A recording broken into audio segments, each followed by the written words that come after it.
ఈ స్కూల్లో మా భర్త వాచ్మెన్గా ఉండే అన్నట్లు 30 సంవత్సరాలు ఉన్నాను నేను అక్కడ ఉండి. ఇక నా పిల్లలు చిన్న చిన్న పిల్లలు ఉన్నారు. అప్పుడు మా ఆయన సడన్గా అటాక్ వచ్చి చనిపోయిండు. చనిపోయిన తర్వాత సన్న పిల్లలు అందరూ. ఒక పెద్ద పాప 11, బాబు 10. ఇంక అందరూ 6, 7, 8, ఒక సంవత్సరం. అప్పటి నుంచి దేవుడు నన్ను చాలా కాపాడిండు.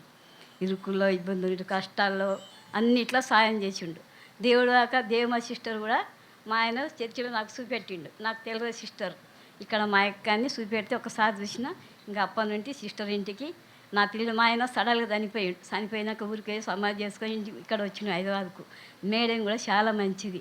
ఆమె కూడా మన మేడం కిరుస్తాం. ఆమె స్కూల్ బాగా పెద్ద నడిపిస్తుంది. ఆ స్కూల్లో నేను ఇంకా 20 సంవత్సరాల నుండి ఆయన వాచ్మెన్ ఉండే. ఇంకా నేను ఇంట్లోనే ఉంటుంటి. పిల్లలను నన్ను బాగా ఆయన చేసిండు, సాకిండు. నన్ను ఎక్కడ బయటికి పంపించలే, మంచిగా చూసిండు. ఆ సడన్గా దేవుడు తీసుకున్నాడు. ఆ తర్వాత దేమసిని చూసిన తర్వాత సిస్టర్ మీటింగ్ పెడుతుంది స్కూల్లో. పిల్లలకు వాక్యం చెప్పనీకే పాటలు, ప్రార్థన అన్నీ చెప్తుండే. అయితే ఆయన వంటలు చేస్తుండే వచ్చి అక్కడ పిల్లలకు. అప్పుడు మాకు సమృద్ధిగా నా పిల్లలకు నాకు ఆకలి చేసిపోతుండే అమ్మ వచ్చినప్పుడల్లా. మళ్ళీ ఒకసారి నా పెద్ద బిడ్డ కొడుకు పోతే అన్నీ నాకు స్వాభావికం అన్నీ చేసింది. చాలా మేలు చేసింది సిస్టర్. చేసిన తర్వాత ఇంకా మళ్ళీ మా సన్న పిల్లలు ఉండ్రి. ఆ తర్వాత పిల్లలు పెద్దగా అయినరు. అయినాక ఇంకా పెళ్ళిళ్ళు కూడా ఎవరేం రాలే. ఇంకా మా మధ్యలో వచ్చి వాళ్ళు తీసుకుపోయి దేవుడు చాలా మేలు చేసిండు. 5 మధ్య బిడ్డల పెళ్ళిళ్ళు, కట్నాలు ఏమన్నా కూడా అట్లనే ఇట్లనో 2 బిడ్డల పెళ్ళిళ్ళు దేవుడు చేసిండు. ఇంకా 3 బిడ్డల కట్నాలు నా కొడుకు ఇచ్చిండు. నా 2 కొడుకుల పెళ్ళిళ్ళు అయినా, సంతానాలు అయినా, అందరికీ 2, 3 దేవుడు అన్నీ మేలు చేసిండు. నా తండ్రి, నా ప్రభు ఎంతో మేలు చేసిండు.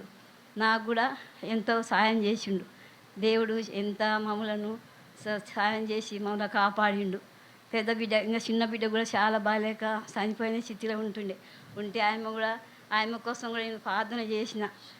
కానిపప్పుడు చనిపోతుంది బతకదు అన్నప్పుడు కూడా అప్పుడు దేవుడు నాకు చాలా మేలు చేసిండు. ఇంకో బిడ్డకు కూడా 2 కొడుకులు చనిపోయిండ్రు. ఏంది 2 కొడుకులు చనిపోయిండ్రు, భర్త ఇచ్చిపెడతా అన్నాడు, అస్సలు పంపిస్తా అన్నప్పుడు ఏడుచుకుంటా ప్రార్థన చేసి దేవుడు 2 సంతానాలు ఇచ్చి వాళ్ళు బాగున్నారు. ఇంకా కొడుకు కూడా భయంకరమైన పరిస్థితిలో మొన్న పోయిన ఎండాకాలం ఆయన పడిపోయిండు. కాళ్ళు చేతులు అసలు దమ్మొచ్చి డాక్టర్ నమ్మలే చచ్చిపోతానంటే నేను దేవా ఏంది ఈ పరిస్థితి అని మస్తు ప్రార్థన చేసుకొని ఏడిచిన. ఇంకా అక్కడ ఇక్కడ చర్చిలో తన పేరు చేయించిన. అప్పుడు ఆయన నిలబడి ఇప్పుడు మంచిగా అయ్యిండు. ఆయన ఒక బిడ్డ పుట్టింది మళ్ళీ ఇప్పుడు సన్నవిల్ల. ఇప్పుడు నన్ను కూడా 2 సార్లు పడిపోయినా మా చిన్నాళ్ళు తీసుకుపోయి అడ్మిట్ చేసి నాకు ఎంతో మేలు చేసిండు.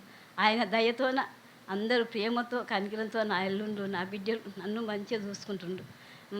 ఎంత వందనాలు దేవునికి స్తుతులు చెల్లించాలి. నేను నా దేవుడు నాకు ఎంత మేలు చేసిండు. నేను దేవుని స్థుతిన ఆయన మేలు నేను మరవలేను. నాకు ఎంతో మేలు చేసిండు. అందరికీ పెళ్ళిళ్ళు, సంతానాలు, ఒక్కరు కూడా నా బిడ్డలను చేయాలి. తండ్రి ఉన్న పిల్లలు కూడా వాళ్ళు ఇంతవరకు కూడా పెళ్ళిళ్ళు కాదు. దేవుడు నాకు చాలా మేలు చేసిండు. ఈ చిన్న సాక్ష్యం దేవుడు జీవిస్తున్నాడు.